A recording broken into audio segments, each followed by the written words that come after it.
సొంత గూటికి మాజీ ఎమ్మెల్యే కోనేరు కోనప్ప చేరారు. బీఆర్ఎస్ పార్టీలో కోనేరు కోనప్ప చేరారు. కోనప్పకు గులాబీ కండువా కప్పి సాధారణంగా పార్టీలోకి ఆహ్వానించారు కేటీఆర్, హరీష్ రావు.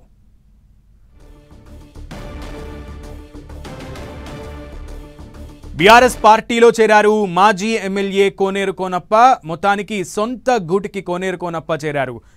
కోనేరు కోనప్పకు గులాబీ కండువా కప్పి పార్టీలోకి మరొకసారి ఆహ్వానించారు కేటీఆర్, హరీష్ రావు.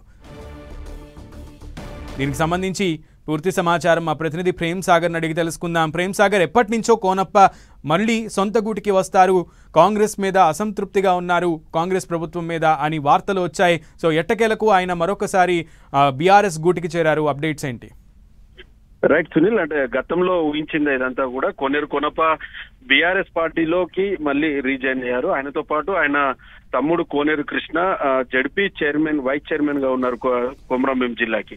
సో గతంలో ఊహించింది ఆయన కాంగ్రెస్ పార్టీలో చేరినప్పటికీ కూడా ఇక్కడ గతంలో బీఆర్ఎస్ పార్టీని కానీ బీఆర్ఎస్ నేతల్ని, కేసీఆర్ గాని ఎవరిని కూడా ఆయన ఎప్పుడూ టార్గెట్ చేయలేదు. సొంత కాంగ్రెస్ పార్టీలో ఆయన గౌరవం దక్కలేదన్న ఒక అసంతృప్తితో ఆయన చాలా రోజులుగా ఉన్నారు.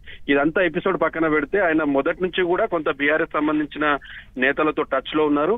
ఆర్ఎస్ ప్రవీణ్ కుమార్ సిర్పూర్ నియోజకవర్గంలో బీఆర్ఎస్ పార్టీలో చేరిన తర్వాతనే పూర్తిగా ఆయన అసంతృప్తికి గురై కాంగ్రెస్ పార్టీలో చేరారు. సో ప్రస్తుతం ఆర్ఎస్ ప్రవీణ్ కుమార్ భవిష్యత్ ఏందన్నది, రాజకీయ భవిష్యత్తు పైన కొంత తర్జన భర్జన అనేది కొనసాగుతుంది. సో ఆర్ఎస్ ప్రవీణ్ కుమార్ నిన్న మొన్నటి వరకు కూడా చాలా స్పష్టంగా ప్రకటనలు చేశారు. ఆయన సిర్పూర్ నియోజకవర్గం నుంచే పోటీ చేస్తా, రాజకీయ భవిష్యత్ అనేది సిర్పూర్ నియోజకవర్గం నుంచే ఉందని ఆయన నిన్న మొన్నటి వరకు కూడా ప్రకటనలు చేసిన పరిస్థితి. సో ఇప్పుడు ప్రేమ్ సాగర్, అయితే ప్రత్యేకంగా ఆర్ఎస్ ప్రవీణ్ కుమార్ వల్లే గత ఎన్నికల్లో కోనప్ప ఓడిపోవడం జరిగింది, అది కూడా అతి తక్కువ మెజారిటీతో గెలవడం జరిగింది సమీప ప్రత్యర్థి అనేది కూడా ఒక టాక్. సో దానికి సంబంధించి కూడా ఆర్ఎస్ ప్రవీణ్ని ఇప్పుడు ఎలా బుజ్జగించే అవకాశం ఉంది, లేదా కోనప్పని ఎలా సర్ది చెప్పే అవకాశం ఉంది?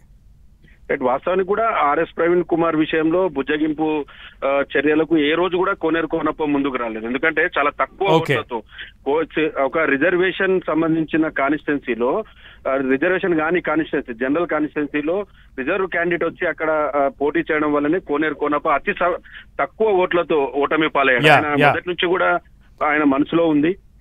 ప్రస్తుతం ప్రేమ్ సాగర్, థ్యాంక్ యూ.